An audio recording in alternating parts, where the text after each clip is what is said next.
Hello family, ChefLorious here. Welcome back to the Love Lab. Today we're making cheddar and chive biscuits. I slowed down and took my time because it's so good. I want to savor every word just like I'm going to savor every bite.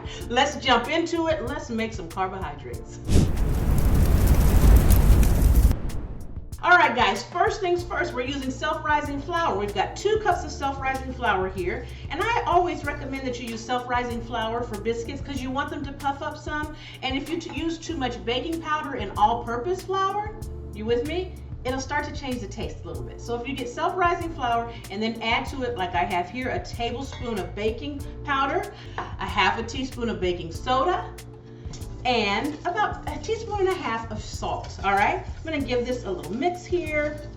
You can use a sifter, is probably the proper kitchen tool to use, but that's a harder dish to wash than this, so I'm just keeping it real. All right, next what we're going to do is grate in our butter. Now it's important with biscuits that you use cold ingredients. I actually keep a couple of sticks of butter in my freezer for moments when I just need a biscuit, so I don't have to wait for it to be too cold.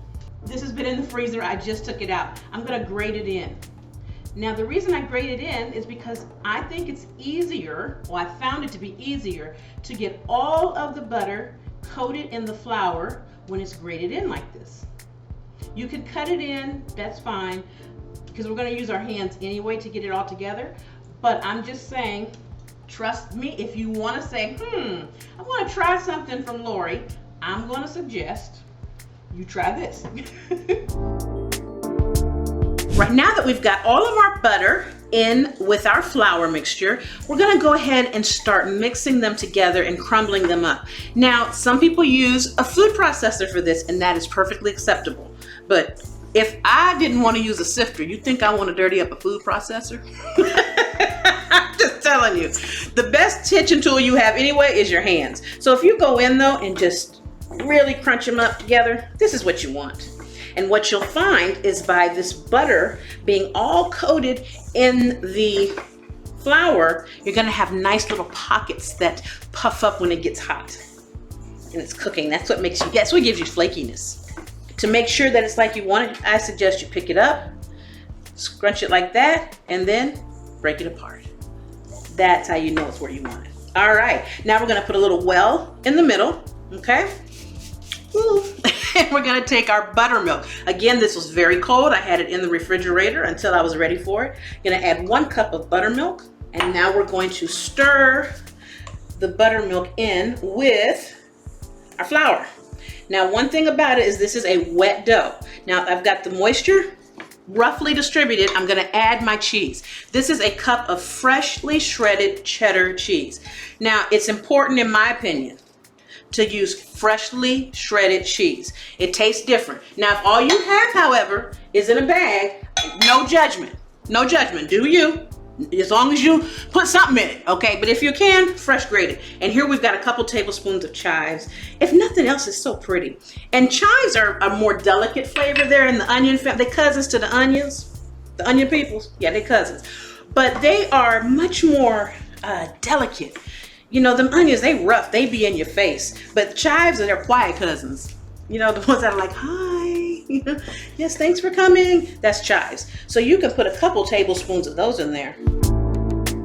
Now what we're gonna do is go to this cutting board, and we are going to get these ready to cook. All right, I'm gonna take some flour, sprinkle it on my cutting board because this is a very wet dough. And I'm gonna now take this out. I always like to have an extra bowl of flour like this when I'm doing something like biscuits because it will need a lot of extra flour. That's also why you only want to do 2 cups when you're doing your initial mixing, because you don't want to start off with too much flour. And then if you're trying to add flour, you're gonna mess up the whole biscuit. Now, I've got some on here. I'm just bringing this together. If you over knead this, if you try to do too much, okay? If you do too much, it's gonna develop gluten. And then you're not gonna have that nice, pretty, fluffy biscuit you want. You're gonna have like scone or something, I don't know, okay? So you see, all I did was bring this together, make sure it doesn't stick, and I'm patting it out. You can roll it out. Again, I like better patting it out because it's so soft. I'm gonna put these on a baking dish. I put that over there so y'all can see I really did use fresh cheese. a baking dish with parchment paper. We're gonna cut these up, and I'm gonna use a mason jar. My mom suggested, you guys, that I use the proper thing to cut it with. I said, how it's gonna be Calibama cooking and I ain't using a mason jar to cut the biscuits? Hello. All right, dip the rim of your glass or whatever you're gonna cut with your cutting apparatus in the flour. Okay, get that patted, and then just go at it, go down and up. Do not do that twisting thing sometimes people like to do, okay? That's not your friend. When you do that little twisting thing, you actually seal up the bottom, the sides, and it doesn't pop up like you want, okay? Now, as you're cutting these, you're gonna notice that the dough is still wet inside. That's okay.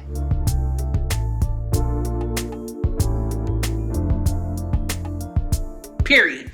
Now, you'll notice I'm putting these biscuits a little close together. The reason I'm doing that is because when biscuits are cooking, they like to be together. They like to spend time together. And when you let them come together and spend time, what they do as they rise is they hug and kiss and touch each other and stuff. It's so pretty, it's beautiful. The relationship they form is beautiful. All right, there we go. What we're gonna do now is brush the tops with a little bit of buttermilk, so help us have a nice little finish. Don't go overboard, okay? Just a little, you're just dabbing it, okay? You can even use milk or cream if you don't want to use additional buttermilk. Or these are going to go in a 425-degree oven for about 15 to 18 minutes. Make sure that oven is turned up and ready to go. I'm sorry, ready to go. You know, I grew up in the 90s. Well, our biscuits were in the oven for 18 minutes, and look how beautiful. Let me do my Price is Right. Look how beautiful. You see the cheese melting. Oh, and you can even tell the chives are in there. I'm gonna top these with a little garlic and herb butter. Oh, look at that. This will be so good with anything. But you know, it'll be really good with a nice bowl of soup or something like that. You know, you want a nice little biscuit or something to go with it. Oh my goodness. Look at that. See there? See? And you see how as they got together and touched, they help each other puff out a little bit? I'm telling you, you want to share the love, okay? And look at that pretty bottom. Look at that pretty bottom over there. Okay, oh, it's hot still. My gloves are still here. Oh, the cheese is melting when you pull. Okay, I've made these before, but these were better. I'm telling you. All right, guys, I'm gonna go back to butter brushing. Thanks for joining me today in the Love Lab. So good to see you. Join me next time for more Calibama cooking with Chef Lorious. That's me. Happy cooking.